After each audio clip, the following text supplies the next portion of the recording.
Yes, hello everyone, and welcome to Physiotrends. We have Viva with us, and our one more live session discussing about physiotherapy and so many other things.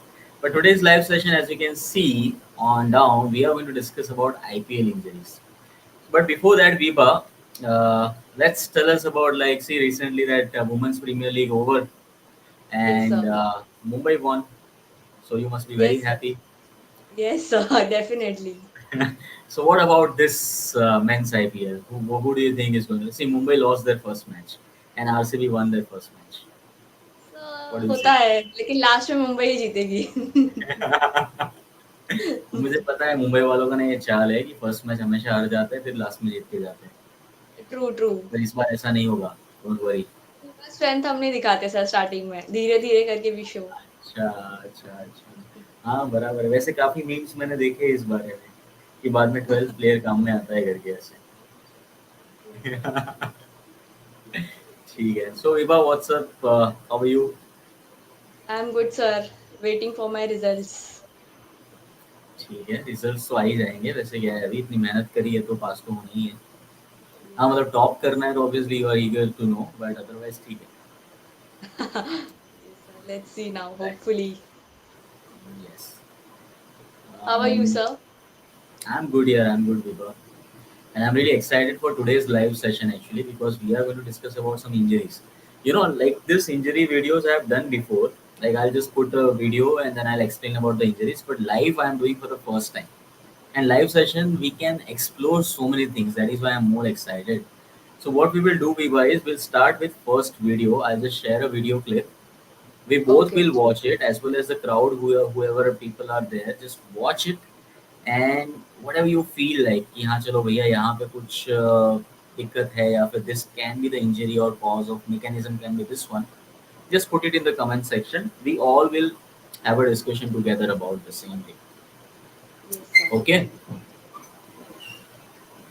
So I'm going to put this one down. So if you have any queries, you can put it in the chat box about the discussion. And now we are going to play first video. All of you please watch it carefully. So this is our first video. Let's see what is happening. So the player is I guess Venkatesh Iyer. Oh okay, that looks like a direct injury.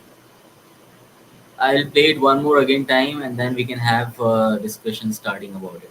Just watch it carefully guys. What do you see over here? This is the time you should watch. Okay, apart from that reaction from Harshal Patel, what do you say? The hip and knee were involved, I think, and direct Okay, into the muscle have quadriceps and hamstrings. okay. Uh, I'm going to play it once again after our discussion and then we will see the things clearly. Okay. If Okay. you observe again clearly, if other people also have observed, the ball directly went. Yes, you are right. The direct injury is there.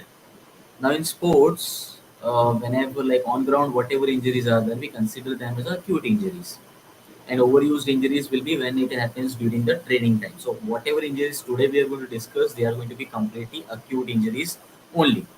And acute injuries in cricket are I would say that it mostly happens in the muscles and direct blow to the muscle, which we call it as what do you call it as direct blow onto the muscles? Strain, sir. Muscle strain. Direct injury अगर Muscle होता है. strain, no, that's not a direct blow. This is some Okay. external object coming and contacting your muscle from external side. So that is not strain. That is like it is coming hitting. You must have realized so if you have felt or not, if you have some direct blow on your muscle, you will see some bluish discoloration or purple discoloration in that particular part of the muscle. Okay, Okay. and that does not that happens in the strain also, but direct blow if it is there, we call it as contusion. Contusion, yeah. Okay, Got so it. this is a kind of contusion injury which is happening over here. We have not seen the contusion yet because obviously he's wearing clothes. But what we can judge is where exactly the ball went and hit. So now, if it is hitting on the bony prominence, it can cause some injury to the bone also. bone can be, I would not say directly fractured, but if it is on the prominent part, like for example, iliac crest is there around that area. If that part it hits, it's very painful for the patient. Okay. If it is slightly below that, then all the muscular part is there. And muscular part, if direct injury is there, it can cause contusion, which means that blood will be accumulated in that particular part. And because of that, the movement of that particular joint will be slightly restricted. Okay. Okay. So when I play this again, you observe whether it is on the abdomen, whether it is on the exactly hip area, or whether it is over the knee joint or somewhere else. Okay, observe it carefully. The ball goes. This should be actually in slow motion, but if you see the hand reaction of him, okay, so it's slightly exactly about around the hip joint. So I would say Yes, not sir. exactly over the ASIS, also slightly below to that, over the muscle, and that is why if you see continuation of this match, he will be playing normally, no worries at all. Like if he has to play 10, 15 overs also, he can easily play. After that, go back to the like squad and apply the ice pack and just do perform certain range of motion. If he feels okay, he can continue playing simply. There is no much problem in this particular type of injuries while playing. Okay. So the price And protocol we will use yes. first, right? So I would not say that price protocol we will use, because in price it is like we are also preventing it, we are also resting it, as well as icing it and compressing it. But Okay. contusion we cannot compress, and as I mentioned, the player will be playing already, so protection doesn't play a role. The only thing is ice and compression. Yes, it is useful initially to reduce the pain as well as reduce the effect of contusion. Like we can reduce the accumulation of the blood for the particular period of time, and then we can make it easier for the player to play. That's it. And within 1 or 2 days, if you just follow the proper guidelines, then easily the condition can be resolved and the person can be get back to their playing position. So that's the thing. Okay. Okay. Yes. In people who are watching this, if you have any doubts, you can put it in the comment section. And Guru Teja, madam, thank you so much for joining from Karnataka, and good evening, Mukesh Kumar. Just watch the next video carefully and you can tell me what happens in this. Mm, okay. Next video, I'm going to share the recent one.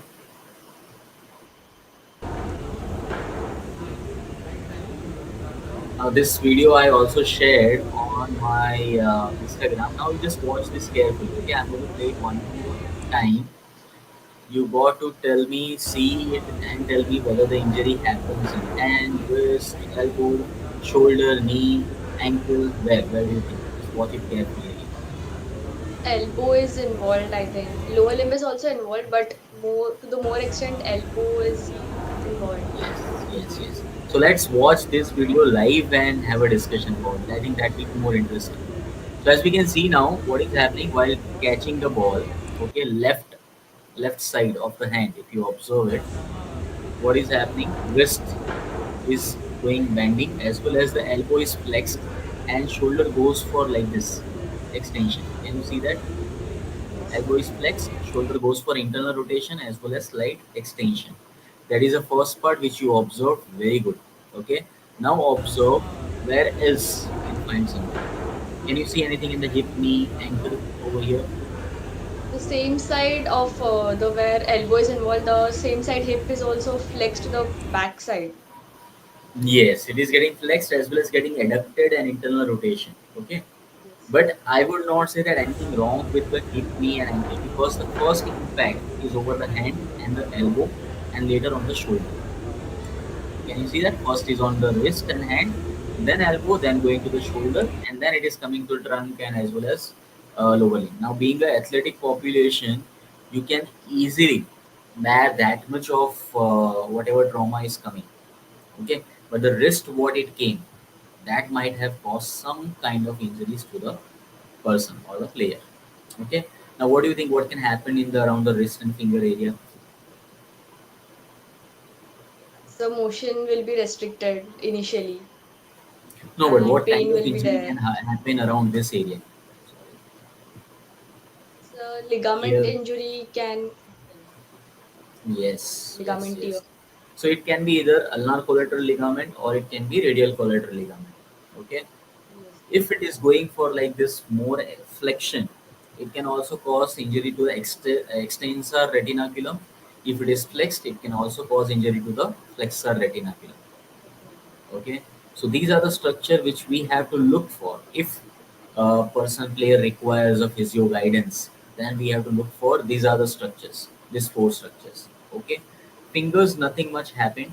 Okay, now while talking about this, can you tell me what is a loose pack position for proximal interphalangeal joint and distal interphalangeal joint?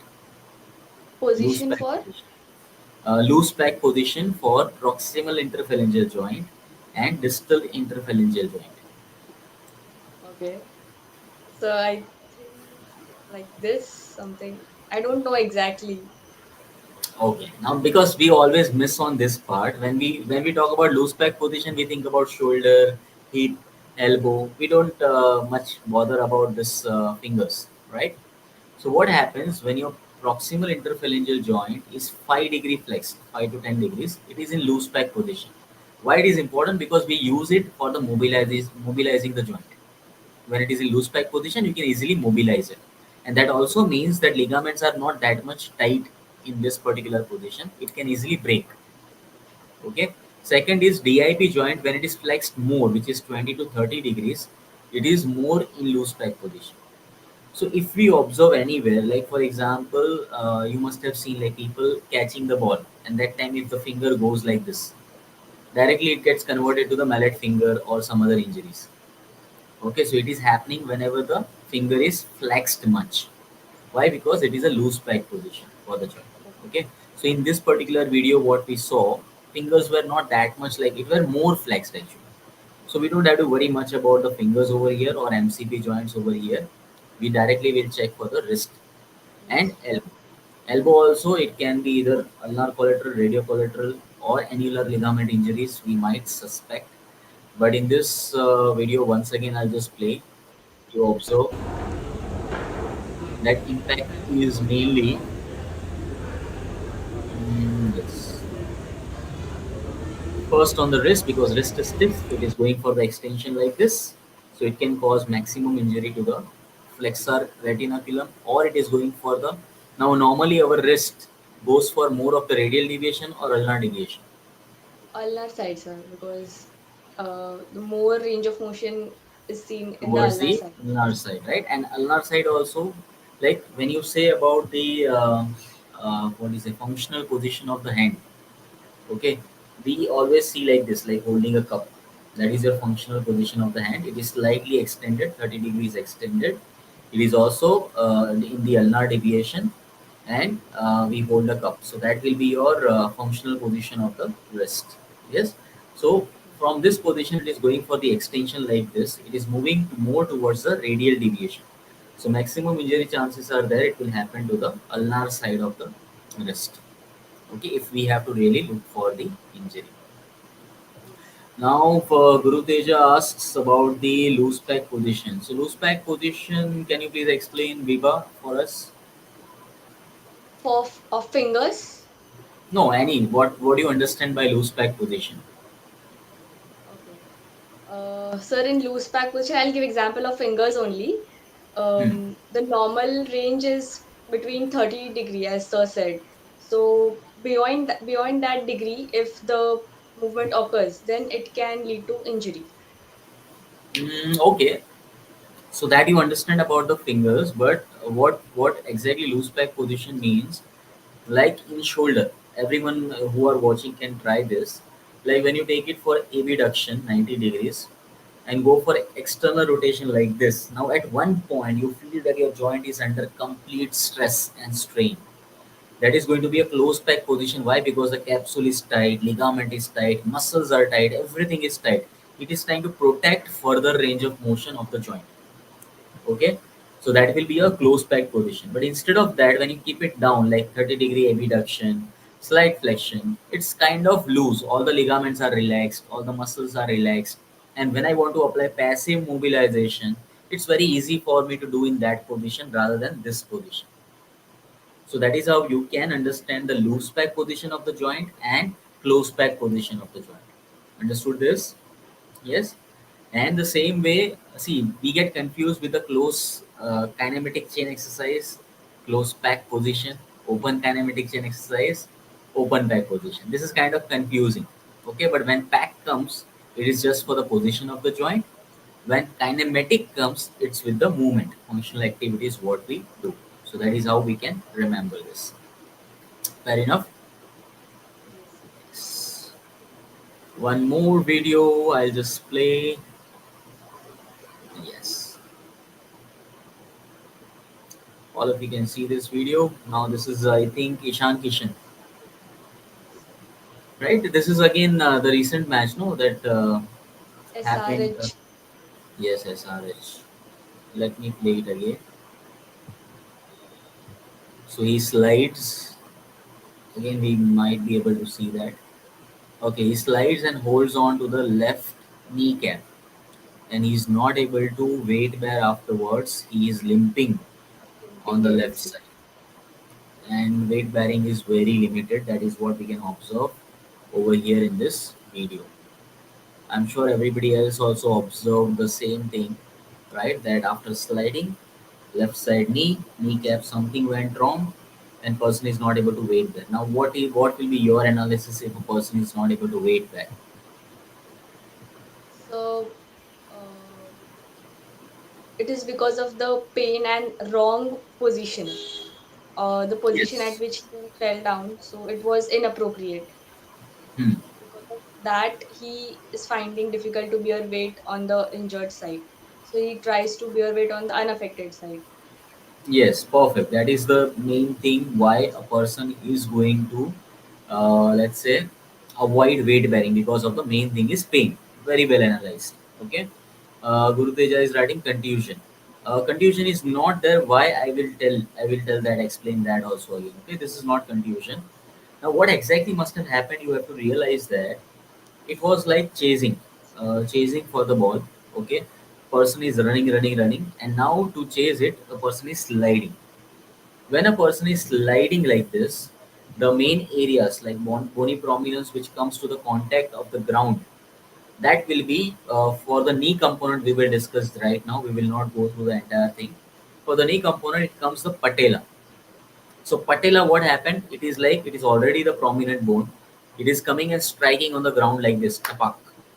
Okay. So just imagine now yourself going and banging your patella over the wall. The same thing might have happened with the Ishan Kishan, but the thing is he was in prone lying position, and instead of wall, it banged with the ground surface. So obviously it's very painful. If you imagine this also, it will be very painful for you right now, right? That it is going to pain me. So patella directly struck on the ground, and the after that limping started. Now limping, why it started? What is the role of patella in knee flexion extension? So it helps in maintaining the mobility, Mobility, proper yes. mobility. Yes, so when you extend the knee, patella has to shift upward. When you flex it, patella has to shift downward. And when you want to walk, you have to extend your knee completely. That means patella has to shift upward. Along with that, patella is going to get like it is getting friction between the femoral condyles like this. Yes or no? Yes. Yes, sir. So when this is happening, already one impact force was there. So obviously, when you try to do the movement, the person is going to get some pain, and because of that, the limping we had observed. Do you understand this? So it is just nothing but impact injury we call it as. Okay, high impact injury. No, it cannot be ACL ligament injury, Mukesh, because now tell me to get ACL injury, what mechanism we should observe? What should be the mechanism to get ACL injury? For ACL injury, Hmm. flexion and internal rotation. Very good. Yes.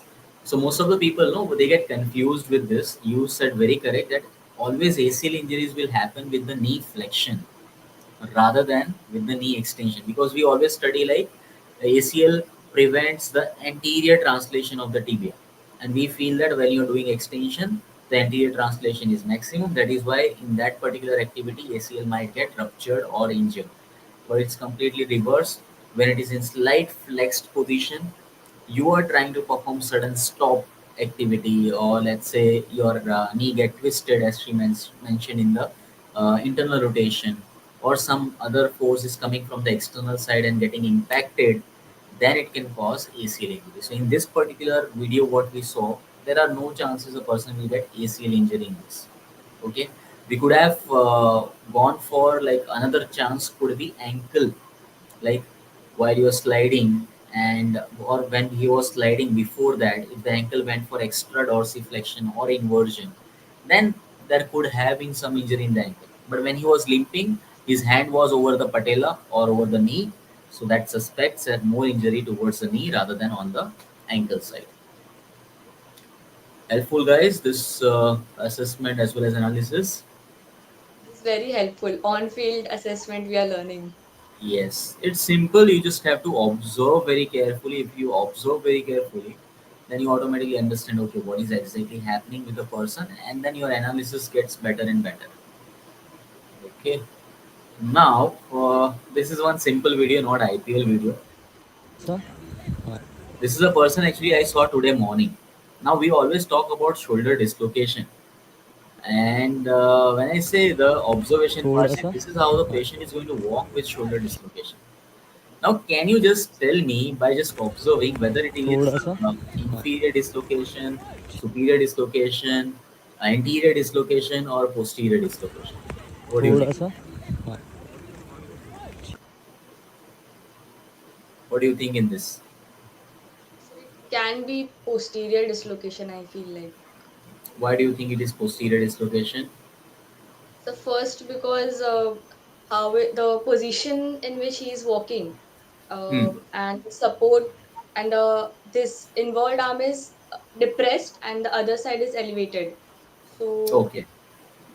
and most But also, commonly, you must have observed that the involved arm, he is holding it down like this. yes, sir. Do you observe that? Yes, sir. So, what it can be inferior also. Just observe it once again. Can it be inferior? Yes, sir. It can be. You have said correct actually, the posterior dislocation is there. Okay. But the reason behind that, no, that you have to little bit again observe it. See, Okay. whenever there is a anterior dislocation, no, anterior dislocation always happens when you go for external rotation like this. Yes, sir. Yes or no? Your head of the humerus moves anteriorly when you're performing external rotation or extension, this movement. Okay. This person's mechanism of injury was like he was trying to bowl. Okay. While bowling, after bowling, like when he's reaching this stage, which we call it as like throwing phase. In this phase, suddenly he caught the hand and then he was holding it like this. So Okay. it happened while doing the internal rotation. Internal rotation means obviously the head of the humerus is shifting in the posterior That. direction, right? So posterior dislocation, yes, you were right. Along with that, also it shifted downward. As soon as it shifted posterior, also it shifted downward. So that is why the person is holding it like this, that it has shifted the inferiorly as well as posteriorly. So the dislocation was inferior posterior dislocation of the right shoulder. Okay. And to correct it, we just have to apply the distraction force and take it towards the opposite activity, which is like slight extension, and then go for the external rotation, and it can fix back. We all have seen that Rohit Sharma doing that relocation of the shoulder, and that time it was very popular also. Like all the reels and all the memes were being made on the same thing, right? So maybe he has got recurrent dislocations. That is why he was able to do that. But for common people, it is very difficult to relocate it like that. And sometimes they might also have to go for like a local anesthesia application and then fix it back by the orthopedicians. So that is a procedure can be followed for this particular condition. And But if you want to see, yes, yes, Viva, tell me. the recurrent dislocation, it can be harmful for him for future matches, right? Because Definitely, yes, yes, yes, yes. And to prevent that, we physios are there. We physios, what we do, we strengthen the rotator cuff, we strengthen the surrounding structures so that the recurrent dislocation is not happening for him. Or also we work on the change in the mechanics of the shoulder. Shoulder is very prone for dislocation, but if you just take care of your scapula as well as the upper thorax, cervical range of motion, flexibility of the shoulder, then you can easily prevent this kind of dislocations for the shoulder. Okay. So, and if you really want to watch more analysis of this IPL injuries and all, I already have made a few videos on my channel, which is IPL injury playlist. Name is itself IPL injuries. So I would suggest that Kane Williamson is there in that, and I think we also had one video of Venkatesh Iyer, right? Yes, sir. Venkatesh Iyer. Wait, I have not. I think kept it here. I'll check it. So Venkatesh Iyer, the video what you have sent me, no, that is like what do you say? Other injury, and one more injury happened to him while playing last season with the KKR. I'm sorry, I'm not getting the video, but yes, we will discuss about this. So what he did, he tried to play that cross shot, like cross arm shot, and he got strain in the back. So that was a very beautiful mechanism of injury which happened, and that makes us think whether what do you say, intraocular? No, why am I missing this? Internal intercostal muscles are there or external intercostal muscles are involved, whether it is quadratus lumborum or whether it is erector spinae. So that's very beautifully you can check on this, and whether it is of the left side or right side, because internal intercostal muscles and external intercostal muscles works differently when it comes to bending and rotation. So that is very nicely we can see in that mechanism of injury of Venkatesh here that I have already explained. You guys, I would suggest that go and see that video as well as Kane Williamson's video, ACL injury. People who were asking about the ACL injury, very good demonstration of mechanism of ACL injury in that particular video. We all can see. So what do you say, Viva? I guess for today's session, this many analysis mechanism of injury is enough, or we should discuss further. Yes, sir. I think in next session we could conduct more analysis and we could discuss more Yes. on it. And I think next time what we can do is we can bring on other different games also, like football. We can bring kabaddi. We can bring other games which are being played overseas also, like rugby, because these are the highest contact sports and the maximum injuries happens in this sports, and we will be able to see different types of injuries. Cricket is limited, like particular few injuries can happen, but if you go for this high contact sports, no, we can see plenty of injuries. So I think that also we can do in the next session. Yes, it seems very interesting because हम लोग ने Yes. आज से cricket के बारे में इतना सुना है, but we have not been so deep in other sports also. So I And think it actually, will. as we are talking about it, no, Viva, what I remember is I have taken few workshops on specific to like fitness testing for cricket players. Like what exactly they are being tested for what are the typical tests being used for the fitness test for the cricketers. Then we can do for the footballers, same we can do for the other sports, because each and every sports fitness requirement is different. Accordingly we have to test them. So maybe sometimes we can discuss about this also, but we need to ask our people, like our watching viewers, that what exactly they want. If you can tell us, if you can guide us in the comment section, then we will come up with a content related to that particular topic. Yes. This session is not going to be daily. It will be, but weekly once we will try to come and take a session. Right, Viva? Yes, sir. All Because it right. is So very weekly once. interesting and fascinating for me at least. Yes, so weekly once definitely we can do this session, and we can come up with different kinds of injuries and talk about it. Fine, fair enough. So thank you so much, Viva, for joining this session. It was lovely uh, to talk with you and as well as analyze these videos. Hopefully, next time we will bring more and more games, and we'll work a little harder on this, and we'll try to have better discussion about the mechanism of injuries. Yes, sir. All right. Thank you and see you. Thank you. See you, Bye, sir. guys. You also please comment and let us know what you like the most about this session.